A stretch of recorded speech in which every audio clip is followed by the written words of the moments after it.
So the second part of this assessment, the first part is fish and chips, the second part is making a stir fry. And as you saw from the ingredients, I've cut them all into really, really thin strips. I'll just talk you through the amounts though. So I've got a quarter of a yellow pepper into thin strips, a quarter of a red pepper, a quarter of a green pepper, I've got half a red onion, I've got half a carrot, a small handful of bean sprouts which have been washed really, really well. Remember they can be a really, really strong source of food poisoning bacteria.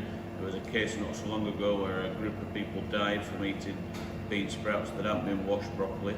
So give them a really, really good wash. We've got one spring onion that's been cut into diamonds. I've got a whole leaf of Savoy cabbage, just cut into strips. And I've got about 5 or 6 monchtou, which has just been cut into really thin strips again. We've got also a clove of garlic, crushed into a paste, and a small amount of hoisin sauce, and a little bit of sesame oil as well, which gives some really, really nice flavour. Here as well, I've got one strip of Chinese noodles, and what we have to do before we do any stir frying is blanch them. Okay, so we're going to cook them in some simmering water.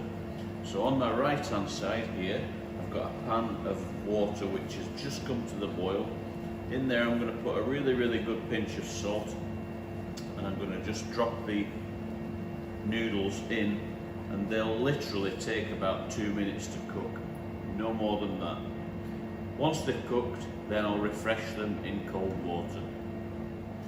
So these noodles have been in here probably about 2 to 3 minutes, something like that.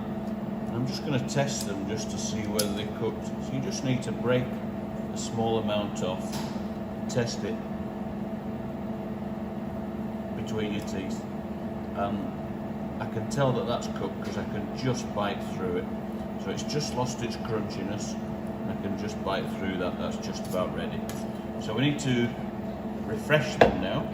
Okay, and I'm going to do that by lifting them out of the boiling water just with some tongs and straight into some cold water that I've got just sat at the side here. Okay, so get as much out as you can, and then we finish with this boiling water. We don't need this, and I'm just going to get rid of that down the sink and wash the pan up.